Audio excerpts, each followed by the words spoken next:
Yeah, yeah. Do this for the team, you know what I'm saying? Respect.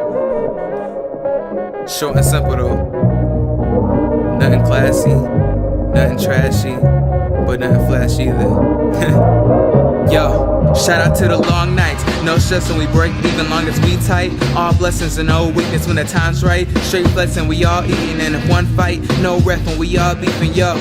Check the chick to smile. Just some rappers from the slums that can't hold their mouths. Shout out my fam Omar, shout out my man K for kicking it in the booth and telling me what you think. Shout out Gino and Cruz, can't forget the promise we made. Keep it supportive view so we can break into the game. Shout out to L.O. Sid, vocals so crisp, just do your thing, girl. Promise we can make it big. Shout out my nigga Moses, I'ma keep it serious. We all got different flows, just add some more experience. In a few years they be saying they hot. Add some more to that, we gonna be the best they got. For real nigga be snapping, ask about rapping. The last bags it ain't happen. Gas masks and the gassing up. Trash as fuck, they bad and suck. Slugging a bus, fucking close to walk like dust. Pop them down, they can't set up. OG sluts that start to rust. Bottom line is, y'all really suck. And I don't think about competition, y'all ain't built like us. And all I think's about the future, though the past enough or press be the presence that'll get our recognition up.